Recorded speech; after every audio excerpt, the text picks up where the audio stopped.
जी जनाब, कल के लेक्चर से क्वेश्चन, कल हमने इलस्ट्रेशन 6 में मास्टर बजट प्राइमरली डिस्कस किया था।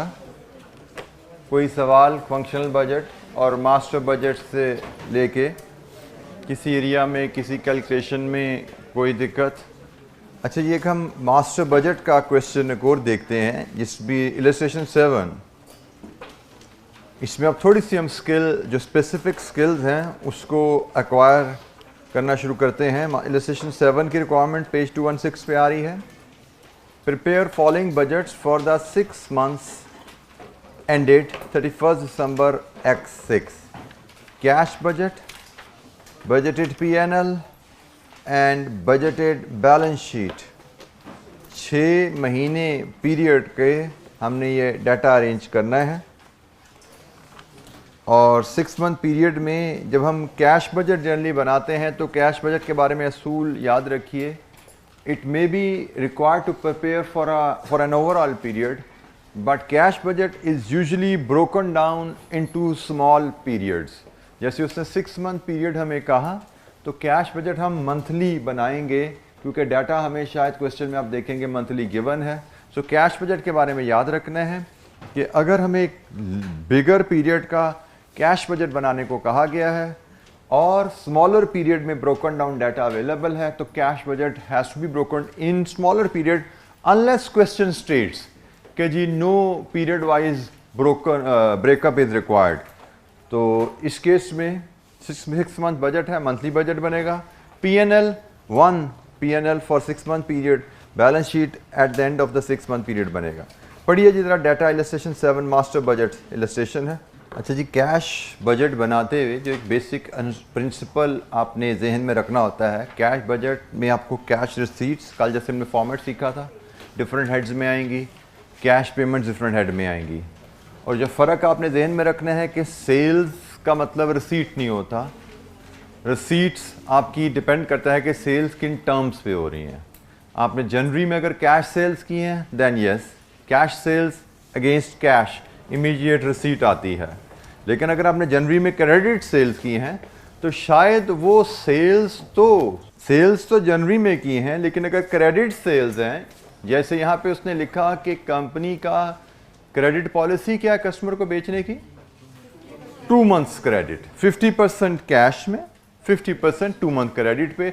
इसका मतलब जनवरी की सेल्स का कैश फरवरी मार्च में आता है।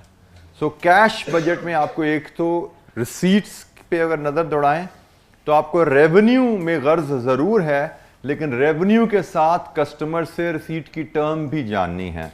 रेवेन्यू और टर्म्स को मिलाएंगे तो रिसीट्स मिलेंगी आपको, कब कब कितना पैसा आ रहा है। सिमिलरली जब आप कॉस्ट पे जाते हैं, रिसीट्स के बारे में कह दिया मैंने, आपको देखना है एक रेवेन्यू को कह लो या इनकम को कह लो, और एक आपने देखना है टर्म्स ऑफ सेल, मतलब क्रेडिट और कैश। तो आपको पता लगेगा आपकी रिसीट्स का पैटर्न क्या है। जब इसी तरह पेमेंट्स पे आते हो, तो पेमेंट्स पे आपने क्या देखनी है? पेमेंट्स पे आपने कॉस्ट या परचेजेस को देखना है।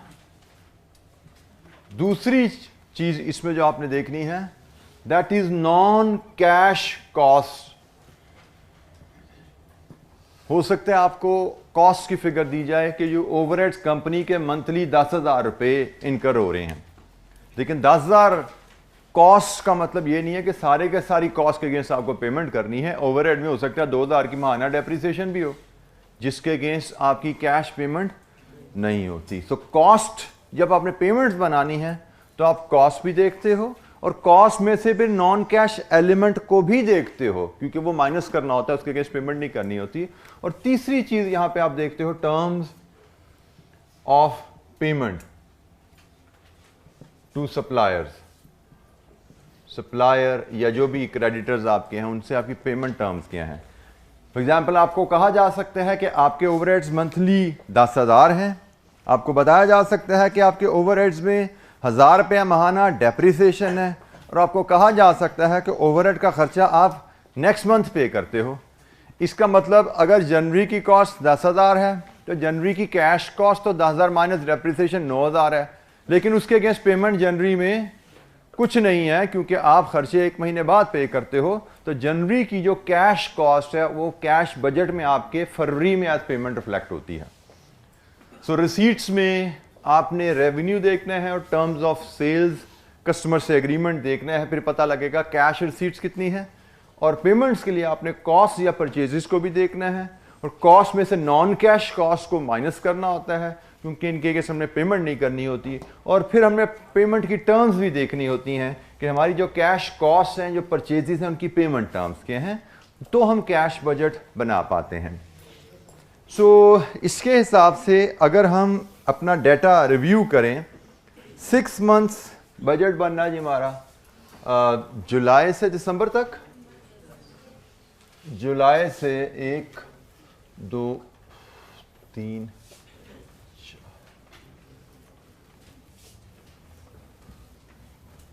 जुलाई से दिसंबर तक हमारा बजट बनना है जी। जुलाई, अगस्त, सितंबर, अक्टूबर, नवंबर एंड दिसंबर। जैसे कल हमने फॉर्मेट डिस्कस किया था, हम कैश रिसीट्स की आइटम लेके आते हैं। रिसीट्स में हमारे पास इस क्वेश्चन में अगर स्टडी करें तो 3 हेड्स से हमें कैश रिसीट्स आ रही हैं। एक कैश सेल्स है, एक क्रेडिट सेल्स है और एक शेयर इशू है। हमें नोट नंबर 10 में बताया गया है कंपनी शेयर इशू भी करेगी।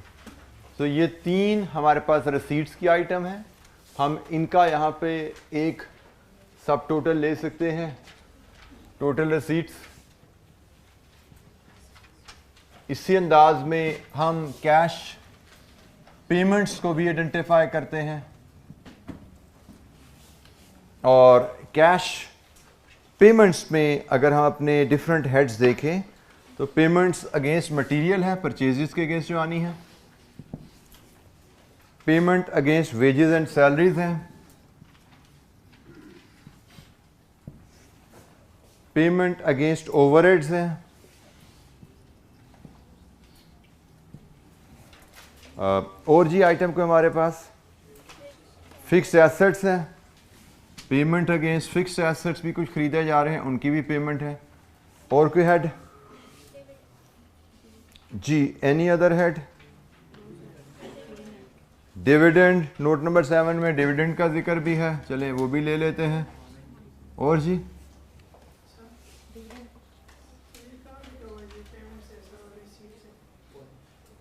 कहाँ लिखा हुआ है बेटा?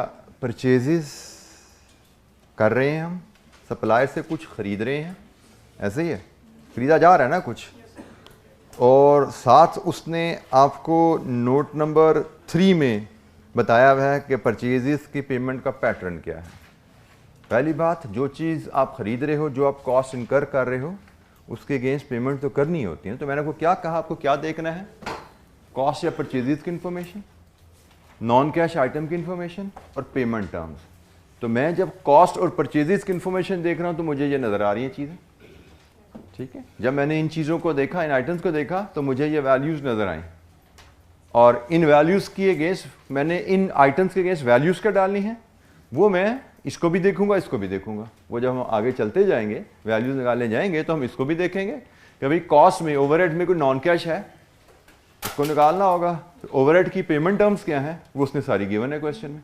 तो मैंने जो आपसे बजटिंग के बारे में बड़ा सिंपल कहा था, जो कुछ है इसमें लिखा हुआ है, कॉस्ट भी इसमें लिखी हुई है, नॉन कैश कॉस्ट का जिक्र भी इसी में ही है और पेमेंट टर्म्स का जिक्र भी यहाँ पे है। इन्हीं वैल्यूज को यूज करके आपने कैश बजट बना लेना है। जी एनी क्वेश्चन, कोई सवाल?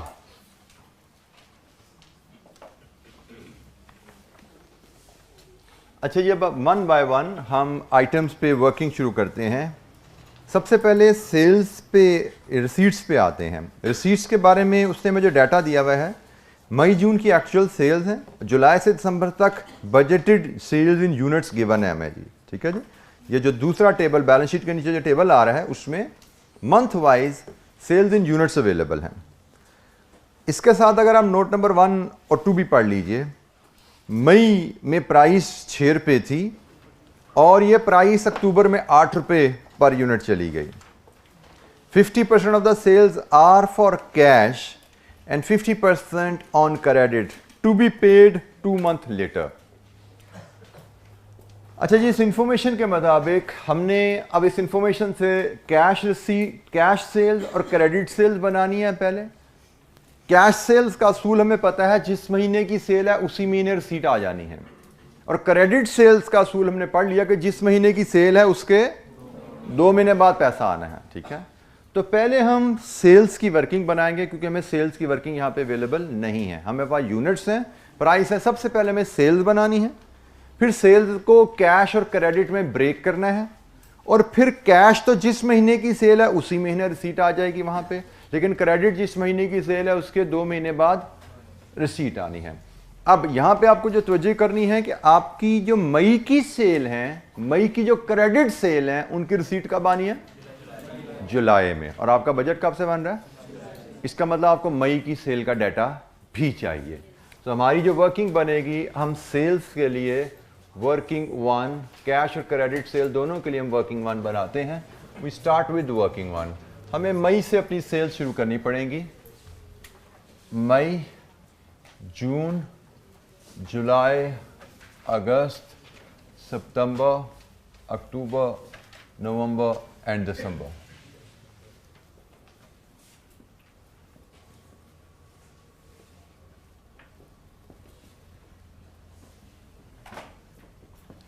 सेल्स, सबसे पहले रेवेन्यू बनाना पड़ेगा।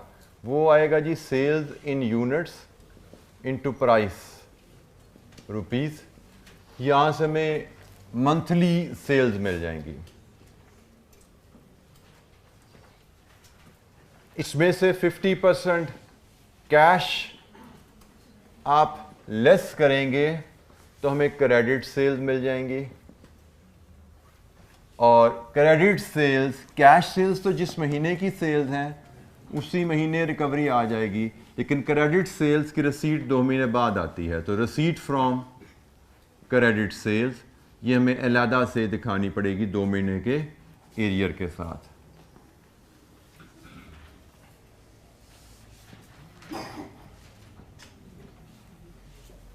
ये हमारी वर्किंग 1 है, जिसमें कैश सेल्स के अगेंस्ट पैसा जुलाई से दिसंबर तक कितना कब आ रहा है, क्रेडिट सेल्स के अगेंस्ट पैसा जुलाई से दिसंबर तक कितना कब आ रहा है, वो यहां से हम वर्क कर पाएंगे।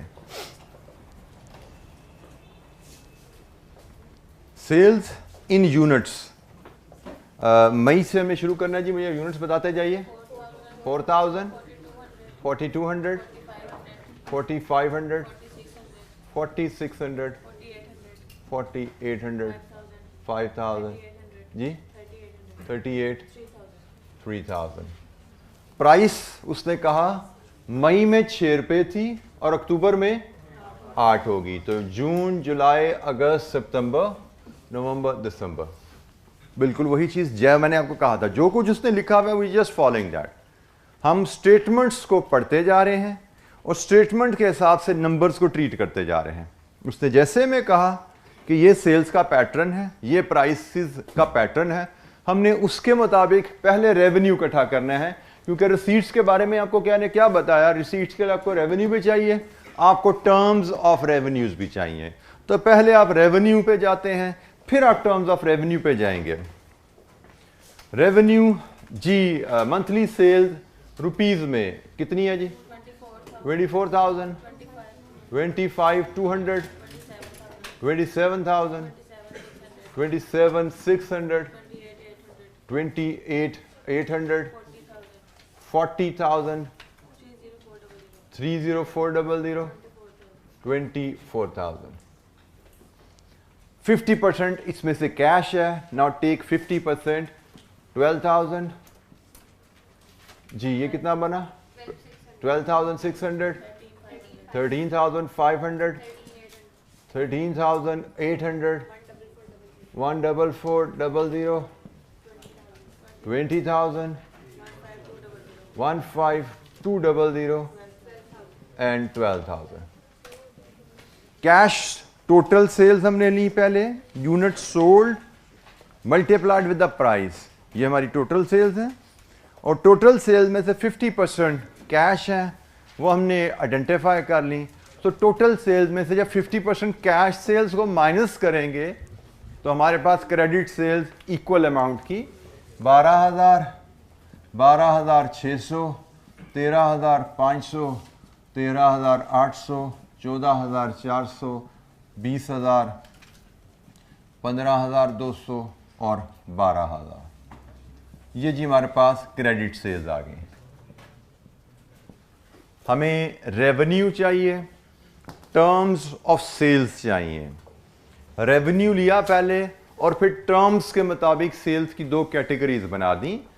अब इन कैटेगरीज से, इन दो टर्म्स जो कैटेगरीज ऑफ सेल्स हैं, इनसे हमने कैश रिकवरी आइडेंटिफाई करनी है। तो कैश सेल्स के बारे में हम क्लियर है कि जिस महीने की सेल उसी महीने पैसा हमारे हाथ में, यही होता है ना कैश सेल्स, कि चीज पकड़ाई कैश लिया। सो जुलाई से दिसंबर की कैश सेल्स, ये जो जुलाई से दिसंबर की कैश सेल्स, ये रिसीट्स यहां पर रिफ्लेक्ट होगी। जुलाई में 13,500 आएंगे कैश सेल्स, 13,800, 14400, 20,000, 15,200, 12,000। लीजिए कैश बजट में हमारी पहली एंट्री आ गई। कैश सेल्स हमारी कितनी है जुलाई से दिसंबर तक। जिस महीने की कैश सेल्स हैं उसी महीने कैश रिसीट आएगी हमारे पास, क्योंकि कैश सेल्स का मतलब क्या होता है कि कैश के अगेंस्ट कैश वसूल करके हमने डिलीवरी दी। सो रिसीट्स हमारे पास कैश सेल से भी आनी है, रिसीट्स हमारे पास क्रेडिट सेल से भी आनी है। जिस महीने की सेल उसी महीने रिसीट, कैश सेल्स ट्रीटेड। जी एनी क्वेश्चन, कोई सवाल? Receipt from credit customer, credit sale की पॉलिसी क्या? 2 months आफ्टर द सेल। इसका मतलब मई की जो क्रेडिट सेल्स है इसका पैसा रिसीट फ्रॉम क्रेडिट कस्टमर 12,000, 12,600, 13,500, 13,800, 14,400 और 20,000। ये दो सेल्स हमारी हुई ज़रूर है नवंबर दिसंबर में, बट इनसे रिसीट हमारी नहीं आ रही। जब पीएनएल बनाएंगे सेल्स में तो रेवेन्यू में रिफ्लेक्ट होंगी, लेकिन क्योंकि रिसीट नहीं है तो इसलिए कैश बजट में नहीं आ रही इनका पैसा। हाँ, जब बैलेंस शीट बनाएंगे तो उसमें डेटर्स हैं, ये हमारे डेटर्स हैं कि सेल की भी है नवंबर दिसंबर में लेकिन रिकवरी नहीं आई। तो याद रखना बैलेंस शीट जब बनानी है उसमें ये दो 27,200 हमारे डेटर्स आएंगे, रिसीवेबल्स आएंगे, क्योंकि इनसे कि हमें पैसा नहीं आया। रिसीट्स फ्रॉम क्रेडिट कस्टमर जुलाई से ऑनवर्ड 12,000, 12,600, 13,500, 13,800, 14,400 एंड 20,000। ये जी हमारे पास रिसीट फ्रॉम क्रेडिट सेल्स आ गई। ये दोनों हमें वर्किंग वन से रेफर करके पोस्ट की अपने कैश बजट में।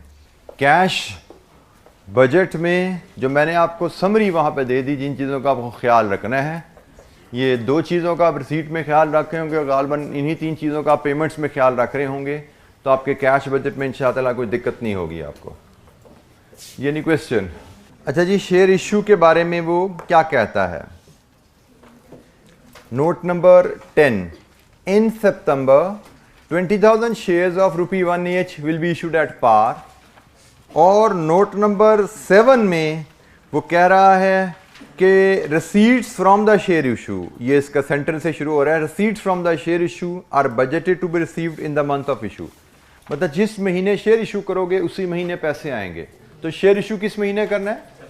सितंबर में। तो सितंबर में ही शेयर इशू के पैसे आएंगे और वो होंगे 20,000, 20,000 शेयर एट ₹1। ये जी हमारी टोटल रिसीट्स का बजट कंप्लीट हुआ। हमने रिसीट्स को फोरकास्ट किया। कैश बजटिंग के स्किल को हम ग्रेजुअली बिल्ड कर रहे हैं। पिछले इलस्ट्रेशन में हमने सिर्फ फॉर्मेट देखा था, अब इस इलस्ट्रेशन में हम कैश बजटिंग की जो रिक्वायर्ड स्किल हैं उस पर बात कर रहे हैं। Now we can have total receipts जनाब। जुलाई में 25,500, अगस्त में 26,400, सितंबर में 47,900, अक्टूबर 33,800, नवंबर 29,600, दिसंबर 32,000। ये टोटल रिसीट्स आ गई हैं। यहाँ पे हम इधर टोटल ऑफ पेमेंट्स लेंगे। जब हम पेमेंट्स की आइटम आइडेंटिफाई करेंगे तो टोटल हमारी पेमेंट्स आ जाएंगी, और फिर जैसे हमने बात की थी इसके बाद हम नेट लेते हैं, नेट रिसीट ऑब्लिक ब्रैकेट में पेमेंट कर लेंगे, और फिर हम ओपनिंग बैलेंस ब्रॉट फॉरवर्ड करेंगे और क्लोजिंग बैलेंस कैरिड फॉरवर्ड कर लेंगे। ये हमारा कैश बजट कंप्लीट होगा इस अंदाज में।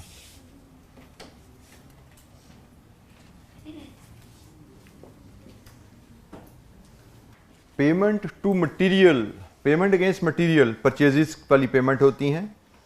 परचेजेस हमें टेबल में दी गई हैं, और नोट नंबर 3 में बताया गया है purchases are paid for 2 months after the purchase. हम परचेजेस की पेमेंट 2 महीने बाद करते हैं। हम जुलाई से दिसंबर का बजट बना रहे हैं, इसका मतलब जुलाई में जो पेमेंट आएगी वो मई की परचेजेस की होगी, तो हमें इसकी वर्किंग बनाने की ज़रूरत नहीं है। मई की परचेजेस रेडीली अवेलेबल हैं 12,000। देन जून की परचेजेस जिनकी पेमेंट अगस्त में आएगी 13,000। देन जुलाई की परचेजेस जिनकी पेमेंट सितंबर में आएगी 14,000, 18,000, 16,000 एंड 14,000।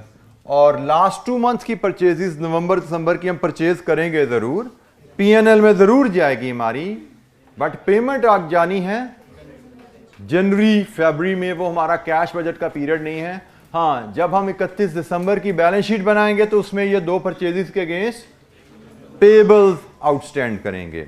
जो नवंबर और दिसंबर की परचेजेस हमने पे नहीं की तो 24,000 के ट्रेड क्रेडिटर्स आउटस्टैंड करेंगे हमारी बैलेंस शीट में। याद रखिएगा, जिस तरह हमने यहाँ पे रिसीवेबल की फिगर की बात की कि यहाँ से हमारे रिसीवेबल की फिगर निकल रही है, ये रिसीवेबल्स हैं हमारे, इसी तरह 24,000 की जो परचेजेस हैं नवंबर दिसंबर की वो हमारे ट्रेड पेबल्स हैं, पेबल्स अगेंस्ट मटेरियल्स हैं। अच्छा जी, वेजेस एंड सैलरीज की कॉस्ट हमें गिवन है और उसका भी नोट गिवन है, note number 4। 75% are paid in the same month and 25 in the following month. Working बनानी पड़ेगी, इसको भी हम होल्ड कर लेते हैं। मेरी एक अदा स्टूडेंट भी आदत होती जहाँ पे वर्किंग होती थी ना, मैं जब चल रहा हूँ मुझे नजर आ रहा है नीचे फिगर स्ट्रेट है तो पहले उनको डील कर लेता था। तो जैसे ओवरहेड की बात करें, note number 5, overheads are to be paid 1 month in arrear. इसकी वर्किंग नहीं बनानी, सिर्फ फर्क क्या रखना है कि जून की पेमेंट जुलाई में आनी है, जुलाई की अगस्त में and so on. So overhead की डिटेल एक्सक्लूडिंग डेप्रिसिएशन, ये तवज्जो करनी है जी। यहाँ पे उसने बताया हुआ है कि डेप्रिसिएशन के अलावा हैं, तो हमें कॉस्ट जो चाहिए होती है वो डेप्रिसिएशन के अलावा ही चाहिए। इसका मतलब हमें इस कॉस्ट में कोई एडजस्ट नहीं करनी। नॉर्मली वो कहता है सिर्फ ओवरहेड्स और आगे नोट में लिख देता है डेप्रिसिएशन इतनी चार्ज हुई हुई है। तो आपको पता होना चाहिए ओवरहेड माइनस डेप्रिसिएशन करेंगे तो कैश कॉस्ट आएगी जिसकी पेमेंट करनी है। कैश कॉस्ट बजट में रिफ्लेक्ट होती है, बट ये तो कैश कॉस्ट ही है। तो हमें जून की पेमेंट जुलाई में करनी है। जून की पेमेंट ओवरहेड्स में जुलाई में जाएगी 7,000, जुलाई की पेमेंट अगस्त में जाएगी 7,000, अगस्त की पेमेंट सितंबर में जाएगी अगेन 7,000, नेक्स्ट 7,000, फिर 8,000 और फिर 8,000। तो जैसे देख लीजिएगा, ये आपकी जून की पेमेंट है, 1 month क्रेडिट जुलाई में जा रही है। ये आपकी जुलाई की पेमेंट है, 1 month क्रेडिट, जुलाई की कॉस्ट अगस्त में, अगस्त की कॉस्ट सितंबर में, सितंबर की कॉस्ट अक्टूबर की कॉस्ट, नवंबर की कॉस्ट, और दिसंबर की कॉस्ट 8,000 कहाँ जाएगी? ये बैलेंस शीट में पेएबल्स। कॉस्ट पीएनएल में आएगी क्योंकि खर्चा तो हो गया ना, पीएनएल में आ जाएगा, लेकिन कैश बजट में नहीं आ रहा क्योंकि पेमेंट नहीं हुई। बैलेंस शीट में एज पेएबल जाएगी ये जी। कैश बजट में हमने ओवरहेड्स को डील किया। मैं बार बार आपको जो तवज्जो दिला रहा हूं कि जो लिखा हुआ है यहां पे, जिस तरह वैल्यूज और उनकी स्टेटमेंट्स दी हुई हैं, हम वैल्यूज और स्टेटमेंट्स को रिलेट करके बजट बना पा रहे हैं। अच्छा जी, कोई सवाल यहां पे, कोई चीज, कोई कैलकुलेशन, कोई वैल्यू समझ नहीं आई, पूछिए। फिक्स्ड एसेट्स की बात कीजिए जरा। नोट नंबर 6 पढ़िए पहले। नोट नंबर 6 में वो कह रहा है fixed assets are to be paid for in 3 equal instalment in 3 months following the purchase. Purchase के बाद अगले 3 महीने में इक्वल इंस्टॉलमेंट में फिक्स्ड एसेट की पेमेंट करनी है। पेमेंट टर्म आ गई, टर्म्स ऑफ पेमेंट आ गई, ठीक है जी। परचेज के अगले 3 महीने में इक्वल इंस्टॉलमेंट, और परचेज कितनी है ये नोट नंबर 12 में बताया गया है। नवंबर में 30,000 की परचेज है। नवंबर में 30,000 की परचेज है, तो पहली बात, पहली पेमेंट कब आनी है? दिसंबर में। और कितनी आनी है? 10,000। दिसंबर में 10,000 की पेमेंट शो करेंगे, और बाकी 20,000 कहां जाएगा? बैलेंस शीट में एज पेएबल, क्योंकि नवंबर में जब एसेट खरीदा गया एंट्री डालगी डेबिट एसेट क्रेडिट पेएबल 30,000। दिसंबर में 10,000 पे हो जाएगा, बाकी 20,000 आपका दिसंबर में पेएबल स्टैंड करेगा जब आप बैलेंस शीट बनाएंगे। फिक्स्ड एसेट्स खरीदारी के अगले 3 महीने में 3 इक्वल इंस्टॉलमेंट में पे किया जाता है। 30,000 नवंबर में आप खरीद रहे हो, 10,000 मंथली इंस्टॉलमेंट है जो कि दिसंबर, जनवरी, फरवरी में जानी है। आपका कैश बजट में सिर्फ दिसंबर फॉल कर रहा है, यू जस्ट टेक दिसंबर, और जो जनवरी फरवरी की पेमेंट है वो पेएबल्स आपकी बैलेंस शीट में आएंगे। Dividend, note number 7, dividend are to be paid 3 months after they are declared. Declaration के 3 महीने बाद पे होना है। And note number 11, dividend of 10,000 is declared in October. Declare अक्टूबर में हो गया, डिक्लेरेशन की एंट्री क्या होती है, याद है किसी को? डिक्लेरेशन की एंट्री इज, एक बच्चा बताया, मेरे कुछ समझ नहीं आ रही जी। डिविडेंड पेएबल क्रेडिट डेबिट क्या? रिटेन्ड अर्निंग या profit appropriation. Dividend is not an account. Debit होता है रिटेन्ड अर्निंग या अप्रोप्रिएशन अकाउंट बनाया जाता है, दैट इज डेबिटेड, या पीएनएल कह सकते हो। पीएनएल में जहां क्योंकि रिटेन्ड अर्निंग पीएनएल में ट्रांसफर कर दी जाती हैं, सो पीएनएल आपका डेबिट होता है या रिटेन्ड अर्निंग आप डेबिट कहते हैं, और डिविडेंड पेएबल क्रेडिट है। ये अक्टूबर में एंट्री डल गई, पेमेंट कब होनी है? नवंबर, दिसंबर, जनवरी, आपके पीरियड में नहीं आ रही। इसका मतलब dividend payable will be reflected in balance sheet, cash budget में नहीं आ रहा, ठीक है। सो कैश में डिविडेंड के अगेंस्ट कोई वैल्यू नहीं। लीजिए, हमारी सिर्फ अब वेजेस की वर्किंग रह गई है, वर्किंग 2 वेजेस की बनेगी आपकी। वेजेस के बारे में आपको कहा गया है कि आपकी पॉलिसी है 75% of the cost is paid in the same month and 25% of the cost is paid in the following month. इसका मतलब जुलाई में हमने जो वेजेस की कॉस्ट पे करनी है 75 जुलाई की और 25 जून की। तो हमारी वर्किंग 2 जो बनेगी यहां पे जुलाई, अगस्त, सितंबर, अक्टूबर, नवंबर, दिसंबर, 6 महीने का बजट है जी। हम लिखेंगे 75% of current month and 25% of previous month, और फिर इसका हम सम यहां पे ले पाएंगे, टोटल पेमेंट।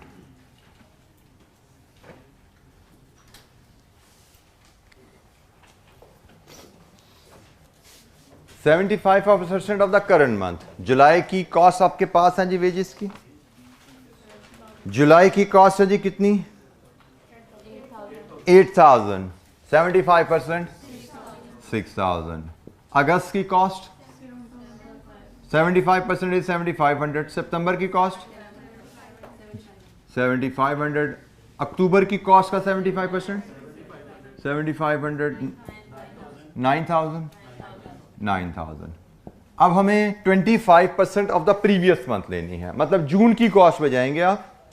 जून की कॉस्ट कितनी है जी? 8,000। इसका 25% 2,000।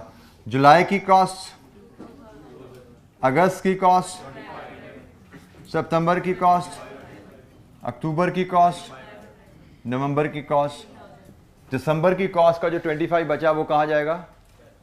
बैलेंस शीट में, क्योंकि दिसंबर की कॉस्ट है 12,000। दिसंबर में कितना पे किया? 9,000। बाकी पे जनवरी में करना है, कॉस्ट दिसंबर की है तो दिसंबर की बैलेंस शीट में पेएबल। ये याद रखिएगा, बैलेंस शीट भी हमने बनानी है तो ये सारी चीज़ें जो रिसीवेबल्स हैं, जो पेएबल्स हैं, ये वहाँ पर रिफ्लेक्ट होंगी, क्योंकि रिसीट्स की टर्म्स के मुताबिक हमने जो कैश रिसीव्ड है वो बुक कर लिया और टर्म्स के मुताबिक जो कैश रिसीवेबल है वो बैलेंस शीट में चला जाएगा।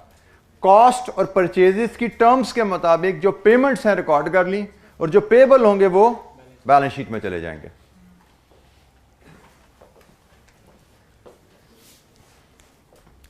लीजिए जी, यहां से टोटल पेमेंट्स हम शो कर सकते हैं। 8,000, 9,500, 10,000, 10,000, 11,500, 12,000। ये जी हमारी पेमेंट्स अगेंस्ट वेजेस आ गई।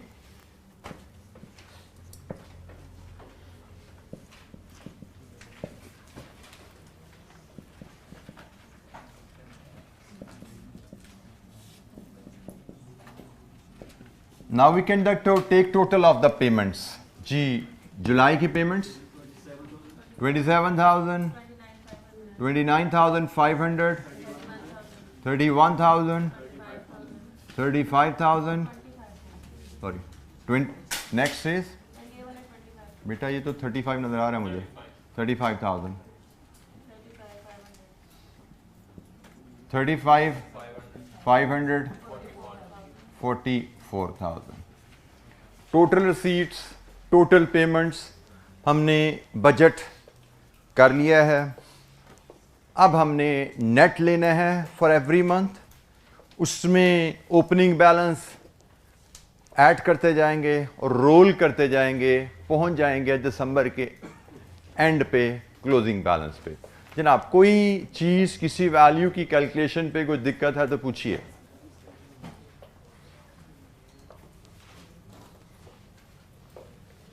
कोई सवाल?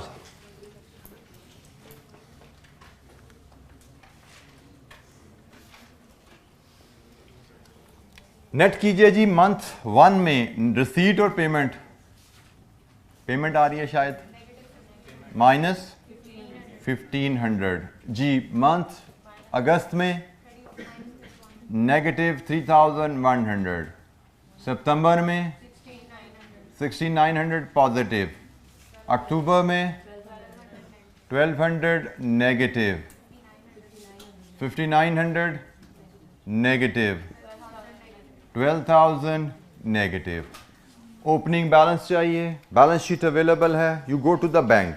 मैंने आपको क्लियर किया, बैंक, कैश, ओडी, ये तीनों बैलेंसेस को नेट करके आप यहाँ पे रिफ्लेक्ट करते हैं। बैलेंस शीट में अगर आपको कैश भी नजर आ रहा है, बैंक भी नजर आ रहा है, ओडी भी नजर आ रहा है, तो इन तीनों को इकट्ठा करके आप कैश बजट में लेके आते हैं। हमारे पास एक ही बैलेंस है bank 3,000, so we bring it here और कैरी करते जाते हैं। यहाँ पे आया जी नेगेटिव, सॉरी पॉजिटिव 1,500 क्लोजिंग, ये अगले महीने का ओपनिंग बन गया।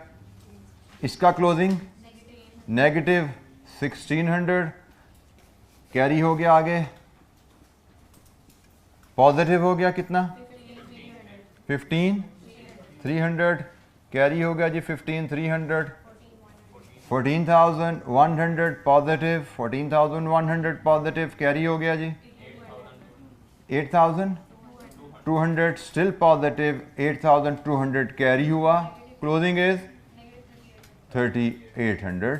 लीजिए जी, ये हमारा कैश बजट कंप्लीट है। Cash budget with 2 workings, working 1 and working 2। Any question, कोई चीज़ समझ नहीं आई पूछिए। किसी कैलकुलेशन के ऊपर आपको कोई गाइडेंस चाहिए, फॉर्मेट पे कोई सपोर्ट चाहिए, पूछिए। Cash budget, monthly data available है। 6 मंथ्स बजट बनाना था। कैश बजट हम usually broken down into smaller periods बनाते हैं। 6 मंथ बजट था, मंथली डाटा अवेलेबल है तो मंथली बजट बनेगा। अनलेस क्वेश्चन स्टेट्स कि no monthly breakup is required, question ऐसा कहे तो हम कंसोलिडेटेड 6 मंथ्स का एक बजट बनाते हैं, अदरवाइज हम मंथली ब्रेकडाउन करके बनाते हैं। जी एनी क्वेश्चन? जी बेटा, देखना नहीं पड़ेगा, ये सब कुछ किया हुआ हमने, मैं सिर्फ आपके दिमाग में रजिस्टर करता जा रहा हूँ। आप देखते जाना कितना देखना पड़ेगा आपको। अगर आपको लगता है कि बैलेंस शीट बनाना साथ आपके लिए फिजिबल है तो बिल्कुल बना लीजिए, उसमें भी कोई हर्ज नहीं है, वो तो आपकी आसानी है। आप एक सफ़े पे कैश बजट बनाइए, दूसरे सफ़े पे पीएनएल बनाइए, तीसरे पे बैलेंस शीट बना लीजिए और जो फिगर नज़र आ रही है डालते जाइए जहाँ, क्योंकि अगर फॉर्मेट आपको पता है, फिगर आप डालते जाइए, कोई हर्ज नहीं है, वैसे कर लें, ठीक है। तो हमने जब ये बजट बनाया है तो कोई बहुत ज़्यादा दिक्कत हमें होगी नहीं, लेकिन अगर आप उसरा करना चाहते हैं प्रेजेंटेशन में कोई हर्ज नहीं है, वो भी एक अच्छी अप्रोच है, आप अगर मैनेज कर सकते हैं तो। लेकिन मैं यहाँ पे एट अ टाइम 3 चैप्टर नहीं खोलना चाह रहा, क्योंकि अभी हम लर्निंग फेज में हैं, तो कुछ बच्चे मे गेट कंफ्यूज के फिगर इधर भी जा रही है उधर भी जा रही है, तो इसलिए मैं 1 बाय 1 लेके चल रहा हूँ। जी जनाब, कैश बजट पे कोई सवाल? टेबुलर वर्किंग जितनी भी आप बनाते हैं उसके बारे में, एक, you must always use ruler. दूसरा, शायद मैंने पहले बताया था, आप लोग भूल गए, कि जब भी टेबुलर वर्किंग बनाना शुरू करें, टेबल ड्रॉ करना शुरू करें, हमेशा पेज के राइट साइड से कॉलम मेजर करना शुरू करें, 1 2 3 4 5 6, ताकि मैक्सिमम स्पेस यहाँ पे आपके पास डिस्क्रिप्शन के लिए बचा सको। आप मेजर्ड कॉलम होने चाहिए, ऐसा नहीं कि 4 कॉलम बनाने हैं तो खुले खुले बना दो, 6 कॉलम बनाने हैं तो तंग करना शुरू कर दो। You must have a standard size, शायद 1 inch column is good enough to present figures, तो आपको पता होना चाहिए 1 इंच का कॉलम बनाना है हमने। सो राइट साइड, पेज के राइट साइड से शुरू करते हैं। नॉर्मली स्टूडेंट्स क्या करते हैं, this is the page size, तो यहाँ पे कॉलम बनाने हैं तो 1 2 3 4 5 6, ये पेज सारा दाया हो जाता है और ये तंग सा सारे तंग कॉलम हो जाते हैं। तो don't do it like this. Presentation का तरीका क्या है कि आपने कॉलम बनाने हैं, अब यहाँ से कॉलम ड्रा करना शुरू कीजिए, 1 2 3 4 5 वट एवर इट इज, ताकि ये आपकी डिस्क्रिप्शन में ये एरिया सारा यूज हो, छोटी मोटी वर्किंग यहाँ पे आप कर सकें। तो ये छोटी छोटी चीज़ें, इनका ख्याल कीजिए। रूलर यूज़ करने की आदत अभी से डालिए। आपको घर में क्लास में रूलर यूज़ करने की आदत नहीं होती, एग्जाम में आप जब रूलर पे शिफ्ट होते हो तो एफिशिएंसी में फ़र्क आ जाता है थोड़ा सा, कि आप यूज टू नहीं हो। बेशक आपकी ओवरऑल 3 घंटे 15 मिनट में 5 मिनट ही एक्स्ट्रा यूज़ हो जाए रूलर के इस्तेमाल की वजह से, तो वो 5 मिनट भी बहुत कॉस्ट करते हैं एग्जाम में। वो 5 मिनट अगर आपके पास स्पेयर होते तो आप 3-4 नंबर उसमें कमा जाते हो। तो you have to take measures while you are preparing कि किस तरह आप एग्जाम में अपनी एफिशिएंसी बढ़ा सको। जैसे मैं अक्सर यहाँ पे देखता हूँ बच्चे कैलकुलेटर नहीं लाए होते, कैलकुलेटर की जगह मोबाइल यूज कर रहे होते हैं, तो गुजारा तो हो जाता है, लेकिन you need efficiency on the use of calculator as well. Calculator भी क्लास में वो लेके आओ जो आपने एग्जाम में यूज करना है, ताकि उसके यूज पे आपकी स्पीड बढ़े, उसके फंक्शन पे, उसके बटन पे आपकी आंखें बंद करके हाथ चलें आपके। So everything matters. हो सकता है कैलकुलेटर के एफिशिएंसी की वजह से आप 2 मिनट एग्जाम में लूज कर जाओ, रूलर की वजह से 3 मिनट लूज कर जाओ, इसी तरह कुछ और प्रैक्टिसेस ना सीखने की वजह से 2-4 मिनट लूज कर जाओ, तो 8-10 मिनट आप सिर्फ अपनी छोटी सी नेग्लिजेंस की वजह से एग्जाम में लूज कर सकते हो, जो कि बहुत ज़्यादा क्रिटिकल होते हैं एग्जाम में। अच्छा जी, पीएनएल की तरफ चलते हैं जी। बजटेड पीएनएल, ये हमने पार्ट ए सॉल्व किया, इलस्ट्रेशन 7A,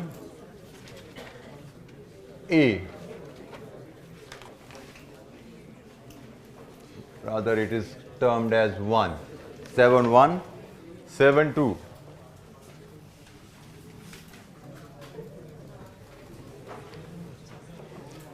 अच्छा जी, पीएनएल के डाटा में आइए, हमें सेल्स की फिगर चाहिए।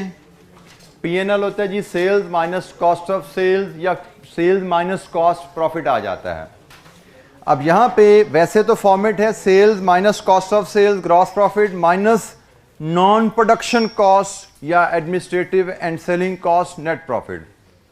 हमारे यहां पे जो कॉस्ट डिफरेंट गिवन है क्वेश्चन में, रेवेन्यू के बाद मटेरियल की कॉस्ट अवेलेबल है, that can be determined opening stock plus purchases minus closing stock, material consumed आ गया। वेजेस अवेलेबल हैं, यूजली प्रोडक्शन कॉस्ट समझी जाती है। ओवरहेड्स अवेलेबल हैं, क्वेश्चन मार्क है, ओवरहेड्स प्रोडक्शन भी हो सकते हैं, नॉन प्रोडक्शन भी हो सकते हैं। और कौन सी कॉस्ट है? डेप्रिसिएशन है, प्रोडक्शन भी हो सकती है, नॉन प्रोडक्शन भी हो सकती है। इसका मतलब प्रैक्टिकली देखा जाए तो क्वेश्चन को ग्रॉस प्रॉफिट और नेट प्रॉफिट में स्प्लिट करना यहां पे शायद मुमकिन नहीं है, क्योंकि ग्रॉस प्रॉफिट और नेट प्रॉफिट में स्प्लिट करने के लिए आपको प्रोडक्शन और नॉन प्रोडक्शन में ब्रेकअप चाहिए होता है कॉस्ट का, जो कि यहां पे नजर नहीं आ रहा। तो कोई बात नहीं, हम सीधा नेट प्रॉफिट की फिगर पे पहुंच जाएंगे, कोई हर्ज नहीं है। मैंने पहले बताया आपको कि यहां पे फॉर्मेट की कोई कैद नहीं है कि जीपी और नेट प्रॉफिट अलग-अलग शो करना जैसे काउंटिंग में जरूरी होता है, यहां पे शायद जरूरी नहीं है, स्पेशली जब इंफॉर्मेशन ही नहीं अवेलेबल। हम एक नोट लिख सकते हैं, हमें नजर आ रही ना डेफिशिएंसी है, हम एक नोट लिख देंगे कि जी हमारे पास breakup production non production cost में ब्रेकअप अवेलेबल नहीं है कॉस्ट का, इसलिए we are just arriving at directly net profit figure. अब हमारा नेट प्रॉफिट फिगर का वर्किंग जो होगी, सेल्स में से हम opening stock add purchases less closing stock, तो ये आपका सॉर्ट ऑफ मटेरियल कंज्यूम्ड आ जाएगा। इसमें वेजेस, ओवरहेड्स, डेप्रिसिएशन और कोई कॉस्ट यही है जी। यहां से आप आ जाएंगे नेट प्रॉफिट पे, और फिर इसमें आप profit brought forward, accumulated profit brought forward है आपका, क्योंकि आपने बैलेंस शीट पे भी जाना है। फिर इसमें से लेस डिविडेंड डिक्लेयर्ड है, तो आपका एक्यूमुलेटेड प्रॉफिट कैरिड फॉरवर्ड आ जाएगा।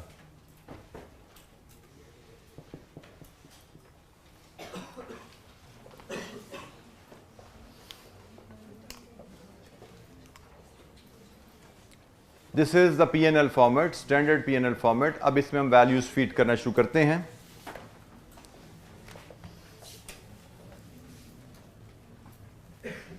सबसे पहले सेल्स वर्किंग वन से उठा लीजिए जी। रेवेन्यू है जुलाई से दिसंबर तक, उठाइए वर्किंग वन से इन 6 वैल्यूज का सम बताइए। 177,800, ये हमारा रेवेन्यू है वर्किंग वन से। हमारे पास वर्किंग वन में जुलाई से दिसंबर तक की सेल्स की फिगर अवेलेबल है। P&L में सेल्स आती हैं, P&L में कैश है, क्रेडिट है, इससे इसका कोई ताल्लुक नहीं है। पैसे आए या नहीं आए इसका P&L में जो रेवेन्यू है उससे कोई ताल्लुक नहीं है। P&L में sales working one 177,800। Opening stock हमारे पास इन्वेंट्री में 25,000।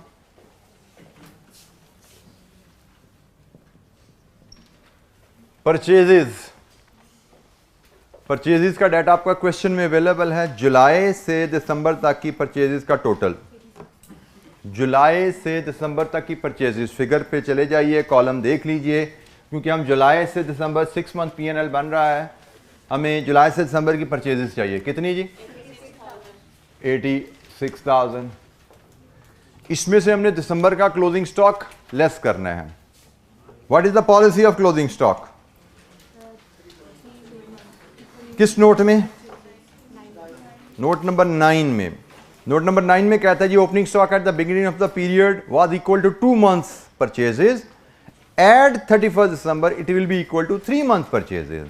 तो 3 मंथ परचेजेस मतलब अक्टूबर नवंबर दिसंबर की परचेज, अक्टूबर नवंबर दिसंबर की परचेज 38,000 लीजिए जी। यहां से आप कॉस्ट ऑफ मटेरियल कंज्यूम्ड 73,000। आप इसके रेफरेंस में वर्किंग देना चाहें 3 वर्किंग 4 दे सकते हैं। किन वैल्यूज का सम आपने परचेजेस में डाला है, किन वैल्यूज का सम आपने क्लोजिंग स्टॉक में डाला है। और जिस अंदाज में मैं आपको कह रहा हूं कि आपके पास अगर कॉलम, ये क्योंकि आपने जब P&L के कॉलम बनाना है, एक कॉलम पेज की राइट साइड पे बना दोगे तो पूरा पेज आपके पास खाली पड़ा होगा। आप वहीं पे ये वैल्यूज का सम शो कर सकते हो कि ये वैल्यूज कहां से आ रही हैं, अलग वर्किंग में जाने की भी शायद जरूरत नहीं होगी आपको। आप प्रेजेंटेशन में परचेजेस के आगे ही सम शो कर सकते हो। सो मच सो अगर आप एक एक लाइन छोड़ के काम करने की आदत डेवलप कर लो तो जो बड़ी वर्किंग हो वो परचेजेस के नीचे भी शो कर सकते हो। This will save your time कि बजाय के वर्किंग नंबर लिखो, अगले पेज पे जाओ, वहां पे जाके वर्किंग नंबर दोबारा लिखो, प्रोड्यूस करो वर्किंग, आप डायरेक्ट कैलकुलेशन यहीं पे इसी कॉलम में प्रेजेंट कर सकते हो अगर वो सिंगल लाइनर कैलकुलेशन है। That will save time, that will be efficient. Wages चाहिए जी, वेजेस का डाटा जुलाई से दिसंबर सम कीजिए। 62,000। आपको ओवरहेड चाहिए, ओवरहेड जुलाई से दिसंबर सम कीजिए 45,000। डेप्रिसिएशन की फिगर अवेलेबल है क्वेश्चन में 8500 लीजिए जी। Now you can have the net profit और लॉस कितना है। Profit drop forward from the balance sheet 446, dividend declared 10,000, so profit carried forward, sorry 23900। ले जी आपका P&L का बजट भी रेडी हुआ। कोई वैल्यू समझ नहीं आई पूछिए, make sure you are able to follow each and every calculation. जी बेटा ये हमारा जब हमने क्यूमुलेटेड प्रॉफिट ड्रॉप फॉरवर्ड यहाँ ले आए तो ये हमारा अप्रोप्रिएशन अकाउंट शुरू हो गया ना यहाँ से कि भाई हमने फॉर द ईयर क्या कमाया 10,700 नेगेटिव, पिछले साल का प्रॉफिट क्या आया 44,000, इसमें से हमने डिविडेंड डिक्लेयर किया और cumulated profit carried forward. Net profit के नीचे अप्रोप्रिएशन की एंट्री आपकी आनी शुरू होगी ना, अप्रोप्रिएशन अकाउंट की। डिविडेंड डिक्लेयर्ड आपका यहाँ पे अप्रोप्रिएशन अकाउंट से जाता है। जहाँ तक मुझे अकाउंटिंग की थोड़ी सी जो मेमोरी है कि आपके पास एक अप्रोप्रिएशन अकाउंट होता है जिसमें फॉर द ईयर प्रॉफिट भी ट्रांसफर हो जाता है, क्यूमुलेटेड प्रॉफिट भी चला जाता है। तो ये आपको समझो यहाँ से नीचे ने अप्रोप्रिएशन अकाउंट शुरू हो गया, for the year profit, cumulated profit, इसमें एडजस्ट किया डिविडेंड डिक्लेयर्ड और कैरिड फॉरवर्ड क्यूमुलेटेड प्रॉफिट जो बैलेंस शीट में जाना है अब वो आ गया। अच्छा जी, लास्ट हमारी वर्किंग है बैलेंस शीट की। बैलेंस शीट के लिए मैं यहीं पे ही फॉर्मेट अगर कॉपी कर लूं, पहले हम एसेट्स को ले आते हैं। एसेट साइड, एसेट साइड में हमारे पास ये फिक्स एसेट्स एट कॉस्ट आ रहे हैं, फिर इस पे से लेस होनी है अक्यूमुलेटेड डेप्रिसिएशन, ये हमारे पास वैल्यू बन जाएगी नेट। देन हम करंट एसेट्स हमारे पास हैं, करंट एसेट्स में हमारे पास स्टॉक्स हैं, डेटर्स हैं और बैंक, वो हम ऑलरेडी देख चुके हैं कि बैंक हमारा अब ओवरड्राफ्ट में कन्वर्ट होने वाला है तो उसको हमें लेने की ज़रूरत नहीं है। तो इस फॉर्मेट के मुताबिक ये बैलेंस शीट की एक फुटिंग बनेगी, एसेट्स, फिक्स्ड एसेट्स और करंट एसेट्स का सम। फिर इस फॉर्मेट के मुताबिक हम दूसरी साइड जो लायबिलिटीज है उसको ड्रॉ करें। लायबिलिटीज में we have paid up share capital, paid up share capital, we have accumulated profits, then we have current liabilities। Current liabilities को अगर हम अपने कैश बजट की वर्किंग से रिकॉल करें तो हमारे पास जो क्रेडिटर्स डिफरेंट तरह के आ रहे हैं उनमें एक मटेरियल के हैं, उसमें वेजेस के हैं, उसमें ओवरहेड्स के हैं, उसमें एसेट्स के हैं, उसमें डिविडेंड पेएबल है। ये सारी फिगर्स अगर हमने क्वेश्चन को पढ़ के तसल्ली से कैश बजट बनाया हुआ है तो यार सारी फिगर हमें, मैक्सिमम फिगर हमारी टिप्स पे आनी चाहिए। तो इन तमाम फिगर्स का हम सम लें तो ये हमारी दूसरी फुटिंग बैलेंस शीट की यहाँ पे आनी चाहिए। I think I have not missed any, sorry overdraft, overdraft भूल गए हम, ओवरड्राफ्ट भी है जी हमारा, अब we have overdraft as well, और उसके बाद फिर हमारा टोटल एक्सटेंड होगा। फिक्स्ड एसेट्स साल के शुरू में थे। अब जो मैंने कहा था ना वर्किंग आप यहाँ शो कर सकते हो, अगर ये कॉलम आपके पास बड़ा है, मेरे पास तो जगह थोड़ी कम है, आपने 2 कॉलम इधर छोड़े हुए, ये जगह काफ़ी ज़्यादा अगर आपके पास हो तो आप इजीली बता सकते हो 140,000 साल के शुरू में थे, 30,000 खरीदे हमने, तो फिक्स एसेट चले गए 170,000 पे। एक्यूमुलेटेड डेप्रिसिएशन साल के शुरू में 14,000 थी और ड्यूरिंग द ईयर आपने चार्ज की 8,500, ये चलेगी 22,500 पे। So net book value assets की 147,500, ये हमारे फिक्स्ड एसेट्स की बुक वैल्यू आ गई।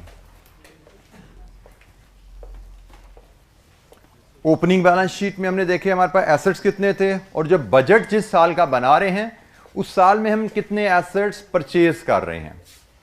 सो 140,000 प्लस 30,000, 170,000 के हमारे पास एसेट्स हो गए। डेप्रिसिएशन ओपनिंग कितनी हमारे पास एक्यूमुलेटेड पड़ी हुई थी, फॉर द ईयर कितनी चार्ज हो रही है, टोटल डेप्रिसिएशन 22,500 हुई। नेट बुक वैल्यू 147,500 कैरी कर रहे हैं। स्टॉक्स यार अजय हमारे पास अगले साल हमारा स्टॉक कितना होगा, 38,000। रिसीवेबल अगले साल हमारे कितने होंगे, ये आ रहे हैं जी 27,200। तो इसका सम कर लीजिए, करंट एसेट्स का सम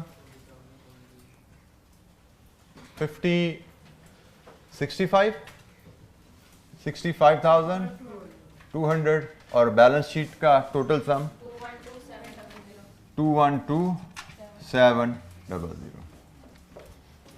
पेड अप शेयर कैपिटल साल के शुरू में कितना था, 100,000। क्या हमने कोई शेयर इशू किए, यस 20,000 के, ये बढ़ जाएगा 1,20,000। एक्यूमुलेटेड प्रॉफिट्स पीएनएल से 23,900, ये टोटल सब टोटल शो करते हैं 143,900। ये हमारा सब टोटल आ गया जी कैपिटल की साइड का, इक्विटी की साइड का। Paid up capital plus accumulated profits. अब हमें क्रेडिटर्स उठाने हैं। मटेरियल के क्रेडिटर्स 2 मंथ एरियर में पे करते हो। मटेरियल के क्रेडिटर नवंबर प्लस दिसंबर के आउटस्टैंडिंग है, ऐसा ही है जी। नवंबर प्लस दिसंबर का मतलब 12,000 जमा 12,000, 24,000। वेजेस के creditors 25% of the last month outstanding होते हैं। 12,000 में से सिर्फ 3,000 आउटस्टैंडिंग है, क्योंकि वेजेस हम 75% सेम मंथ में पे कर देते हैं, 25% सिर्फ नेक्स्ट मंथ जाती हैं। तो इसका मतलब दिसंबर की 75% वेजेस पे हो गई, दिसंबर की सिर्फ 25% हमारी पेबल है 31 दिसंबर को। ओवरहेड्स हम 1 मंथ एरियर में पे करते हैं, इसका मतलब 8,000 का ओवरहेड जो दिसंबर का है वो आउटस्टैंडिंग है। एसेट्स के अगेंस्ट कितना पेएबल है जी, 20,000, क्योंकि हमने 30,000 का एसेट खरीदा है, पेमेंट सिर्फ 10,000 की है। 20,000 एसेट्स के अगेंस्ट आउटस्टैंडिंग है। डिविडेंड कितना डिक्लेयर किया है, 10,000, वो भी आउटस्टैंडिंग है। और ओवरड्राफ्ट कितना है, 3,800। लीजिए जी, टोटल ऑफ करंट लायबिलिटीज क्या है, 688,800 और ये सम कीजिए 212,700 and the balance sheet is tallied. Budgeted balance sheet. और आपको याद रखना है, मैंने कल आपसे शेयर किया था, you may have to take any of these 2 figures as the balancing figure depending upon the question. तो अगर बैलेंसिंग फिगर बैलेंस शीट में एक आ जाए तो उससे परेशान नहीं होना, एक फिगर बैलेंस शीट में बैलेंसिंग हो सकती है। यहाँ पे तो नहीं आई क्योंकि हमने पीएनएल भी बनाया हुआ है, कैश बजट भी बनाया हुआ है, हम हर वैल्यू को कैलकुलेट कर पाए। हमने हर वैल्यू को कैलकुलेट कर लिया, कोई बैलेंसिंग फिगर नहीं आई। अच्छा, हमारी डिस्कशन टेस्ट पे जो इन्वेंट्री मैनेजमेंट का जो टेस्ट हुआ था उस पर थोड़ी सी डिस्कशन हमारी रहती है। मैं अनफॉर्चुनेटली टेस्ट लाना भूल गया। किसी बच्चे के पास है जी हाथ में टेस्ट, मुझे अगर दे सकें तो हम उस पर बात करें। अगर किसी बच्चे के पास कॉपी नहीं है, लेना चाहे वो ले सकते हैं। मैं सिर्फ इसमें जो की एरिया है, एक एरिया जिस पे सबको प्रॉब्लम हुई। बाकी तो बड़ा स्ट्रेट फॉरवर्ड आसान सा टेस्ट था, जो सिर्फ प्रोबेबिलिटी का एरिया है, मैं उस पर सिर्फ बात करना चाह रहा हूँ। क्वेश्चन 1 में तवज्जो कीजिएगा, क्वेश्चन 1 में part B is the area जहाँ पे चैलेंज आया। What would be the safety stock and reorder level if company is willing to take 20% risk of being stock out? Second part, 10% risk of stock out. Company के पास कितना safety stock या reorder level होना चाहिए अगर company 20% risk लेना चाह रही है स्टॉक आउट का, या 10% रिस्क लेना चाह रही है स्टॉक आउट का। इन्वेंट्री मैनेजमेंट में मैंने जैसे आपसे जब हम डिस्कस कर रहे थे, ये बात की थी आपसे कि ये प्रोबेबिलिटी का एरिया ऐसा एरिया है जिसमें एग्जामिनर, जिसमें स्टूडेंट सबसे पुअरली परफॉर्म करते हैं। और मेरे हिसाब से अगर इन्वेंट्री मैनेजमेंट से सवाल अगर मैंने पेपर कभी सेट करना हो तो मैं कोशिश करूंगा, जैसे इस सवाल में प्रोबेबिलिटी को ज़रूर शामिल किया गया है, मैं ज़रूर चाहूँगा कि मैं इस एरिया को ज़रूर शामिल करूँ, ताकि जो बच्चे इस एरिया को छोड़ते हैं या जो इस एरिया में कमज़ोर होते हैं उनको एहसास हो कि किसी पेपर में कमज़ोरी के साथ आप एंटर नहीं हो सकते किसी भी एरिया में। अच्छा, यहाँ पे अब हम इससे रिलेटेड पैराग्राफ पढ़ें तो पहले टेबल के नीचे से पैराग्राफ शुरू हो रहा है। The tubes are used evenly throughout the year.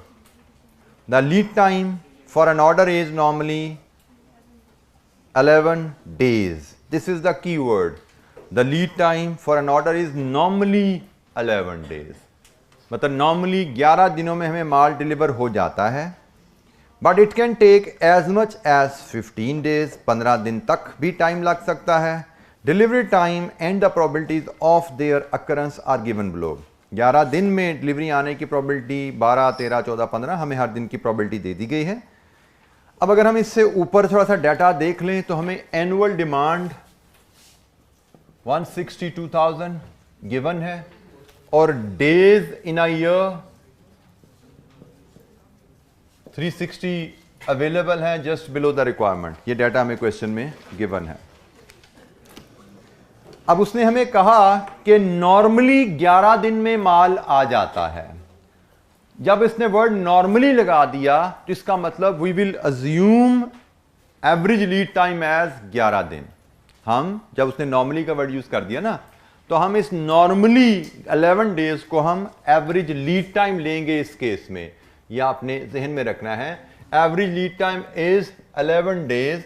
और ये क्यों है? क्योंकि क्वेश्चन ने कहा नॉर्मली इट टेक्स 11 डेज, तो हम इस 11 डेज को एवरेज लीड टाइम लेते हैं। अगर ये उसने नॉर्मली का वर्ड ना लिखा होता, उसने कहा होता कि जी probability distribution of lead time is as below, तो हम एवरेज कैसे निकालते हैं? एक्सपेक्टेड वैल्यू से। फिर हम एक्सपेक्टेड वैल्यू से निकालते हैं। लेकिन जब एग्जामिनर नॉर्मली का वर्ड यूज कर ले तो इसका मतलब यही हमारी एवरेज है, इसी के हिसाब से चलना है। अब आपको अगर इन्वेंट्री मैनेजमेंट का चैप्टर में से अगर याद हो तो हमने कहा था कि हम जो हमारा एवरेज लीड टाइम होता है, हमारा सेफ्टी स्टॉक जो होता है that is reorder level minus average usage in average lead time. तो average usage in average lead time हम अगर लेना चाहें तो 11 दिन की यूजेज अगर देखें, 11 दिन की यूजेज हमारी बनती है 162,000 सालाना डिवाइड विद 360 इंटू 11। तो average usage in lead time क्या बन रही है? 4950 यूनिट्स। अब जरा तवज्जो कीजिएगा, मैं आपसे क्वेश्चन 1 बाय 1 करता हूं और जस्ट इन केस मुझे डेली यूजेज भी बता दीजिए। डेली यूजेज भी बता दीजिए। ये 162 ओवर 360 जी 450 यूनिट, ये हमारी डेली यूजेज है। ये सालाना यूजेज है, ये डेज इन अ ईयर है, ये डेली यूजेज है। और इसके हिसाब से average usage in lead time is 450 into 11 4950, ऐसे ही है जी। अब मैं आपसे 1 बाय 1 क्वेश्चन पूछता हूं। डाटा पे प्रोबेबिलिटी डिस्ट्रीब्यूशन पे ध्यान रखिएगा। अगर मैं 4950 पे रीऑर्डर लेवल सेट कर दूं, मैं अपना रीऑर्डर लेवल 4950 पे रखूं, मतलब जीरो सेफ्टी स्टॉक रखूं, तो क्या मैं स्टॉक आउट होऊंगा? अगर मैं रीऑर्डर लेवल 4950 यूनिट्स पे रखूं, क्या मैं स्टॉक आउट होऊंगा? Answer is yes. मैंने 11 दिन का स्टॉक रख के ऑर्डर कर दिया, ऑर्डर तो 12 दिन में भी आ सकता है, 13 दिन में भी आ सकता है, 14 दिन में भी आ सकता है, 15 दिन में भी आ सकता है। इसका मतलब there are 4 possible situation in which I may get stock out. अगर मैं 11 दिन का, मतलब मैं रीऑर्डर लेवल अपना if reorder level is equal to 4950, in other words safety stock is 0, इसका मतलब है प्रोबेबिलिटी ऑफ स्टॉक आउट क्या है? Probability of stock out is 12% plus 11%, sorry 12 plus 10 plus 6% plus 4%, total कितना हुआ? 22 जमा 10 32%। अब जरा इस चीज को जरा एब्जॉर्ब कर लीजिए। जिस बच्चे को यह चीज एब्जॉर्ब नहीं होती वो पूछे। हमारा एवरेज लीड टाइम 11 दिन है, और अगर हम रीऑर्डर लेवल 4950 मतलब एवरेज लीड टाइम के बराबर रखें, इसका मतलब reorder level average lead time के बराबर है तो सेफ्टी स्टॉक 0 हुआ ना। अगर मैं रीऑर्डर लेवल 4950 पर रखता हूं, मतलब सेफ्टी स्टॉक 0 रखता हूं, तो मैंने तो सिर्फ 11 दिन का स्टॉक रखा है। डिले 12 दिन का भी हो सकता है, 13 दिन का भी हो सकता है, 14 दिन का भी हो सकता है, 15 दिन का भी हो सकता है। तो मैं 32% चांस है कि मैं स्टॉक आउट हो जाऊंगा। अब सवाल की रिक्वायरमेंट को देखिए जी, यहां पे इस स्टेटमेंट पे किसी बच्चे को क्वेश्चन, अगर हमारा रीऑर्डर लेवल 4950 पे है, there is 32% chances that company will get stock out on every new order. जब भी नया ऑर्डर करोगे 32% चांस है कि आप स्टॉक आउट होगे। उसने हमसे क्या पूछा है? रीऑर्डर लेवल क्या होना चाहिए अगर आप सिर्फ 20% रिस्क रखना चाहते हो। अगर हम रीऑर्डर लेवल यहां पे रख रहे हैं ना, तो हम 32% रिस्क रख रहे हैं स्टॉक आउट होने का। उसने कहा कितना रीऑर्डर लेवल रखोगे अगर रिस्क 20% का रखना है? तो 20% का रिस्क का मतलब यह रिस्क लेना है, इसको कवर करना है। इसको कवर करने का मतलब कितने दिन का मजीद स्टॉक रख लें? एक दिन का। एक दिन का मजीद स्टॉक रख लो तो यह 12% का रिस्क खत्म हो जाता है ना। अगर हम 11 दिन की बजाय 12 दिन का स्टॉक रख लेंगे तो हमारा ये जो डिलीवरी टाइम 12 दिन पे आने से जो हम स्टॉक आउट होते हैं वो रिस्क हमारा खत्म हो जाता है। उसने हमसे कहा reorder level and safety stock बताओ। ये दोनों चीजें मांगी है ना उसने, reorder level and safety stock. अगर आप 20% रिस्क रखना चाहते हो स्टॉक आउट का, ये जुमला अगर आपको समझ आ जाए तो उसके बाद आगे क्वेश्चन आसान हो जाता है। आप कहोगे जी 20% रिस्क का मतलब रीऑर्डर लेवल आप रखो 12 दिन इंटू 450, 650 400, और आपका सेफ्टी स्टॉक आएगा 5400 इंटू 4950 450। ये जी आपका आंसर आ गया। 20% रिस्क ऑफ स्टॉक आउट अगर आप रखना चाहते हो तो आपको 12 दिन का स्टॉक रखना है, और 12 दिन पे रीऑर्डर लेवल रखोगे तो 12 दिन आपने 450 का एक्स्ट्रा रखा, अपनी एवरेज यूजेज से 450 ऊपर रखा, आपका सेफ्टी स्टॉक 450 है। और अगर आप 10% रिस्क रखना चाहते हो तो आपको फिर इसको भी खत्म करना है, और इसको खत्म करने का मतलब 13 दिन का स्टॉक रखोगे तो आपका रीऑर्डर लेवल फिर होगा 13 दिन इंटू 450 5850, और आपका सेफ्टी स्टॉक होगा 5850 माइनस 4950 900 यूनिट्स। ये लीजिए जी, ये आपके 3-3 नंबर की 2 कैलकुलेशन थी, 6 नंबर। अब इसमें अगर आपको याद हो तो मैंने ये एवरेज यूजेज या नॉर्मल यूजेज का कॉन्सेप्ट आपको क्वेश्चन अल्फा का कराया था। उसमें आपको कॉन्सेप्ट दिया था जिसमें उसने कहा था कि normally it takes 30 days to deliver. ये बिल्कुल वही बात थी कि normally it takes 11 days to get delivered. Base वही थी, लेकिन पूछने का अंदाज थोड़ा बदल दिया कि भाई इतने % रिस्क रखना चाहते हो तो बताओ, वहां पे कुछ और पूछा जाता था। लेकिन अगर आपने ये जुमला समझ लिया तो उसके बाद ये 2 वैल्यूज कैलकुलेट करना आपके लिए बिल्कुल दिक्कत नहीं होती। और यही स्किल आपसे रिक्वायर्ड है कि जो आपने सीखा वह है उसको अप्लाई करके सिचुएशन को अंडरस्टैंड करो, और उस सिचुएशन को अंडरस्टैंड करने के बाद रिक्वायरमेंट के मुताबिक आंसर वैल्यूज निकालो। This is the art which you need to develop. अब इसमें कोई ऐसी नॉलेज नहीं है ऐसा इस सवाल में जो मैंने आपको क्लास में ना पढ़ाया हो। जो क्लास में पढ़ाया है वही नॉलेज यहां पे अप्लाई हुआ है, बट अप्लाई हुआ है, कॉपी नहीं हुआ। आप कॉपी करने के चक्कर में रहते हो, इस चक्कर से निकलोगे। जब अप्लाई करना सीख लोगे तो पेपर आपका ऐसे पास होगा इंशाअल्लाह। अच्छा, ये आज के लिए इतना ही। कल हम मंडे को इंशाअल्लाह हमें कैश बजट की एक और कंप्रीहेंसिव इलस्ट्रेशन देखेंगे, and then will jump to the past paper question on budgeting. और जैसे हमने कहा नेक्स्ट वीक हमारा प्रोसेस कॉस्टिंग पे टेस्ट है। दैट टेस्ट विल बी, मैंने गाइड किया जैसे आपको, that will not be very advance level test क्योंकि हमने अभी कंप्लीट नहीं की activity, but you must review all of the illustrations and the chapter before coming to that test. Thank you. अस्सलाम वालेकुम।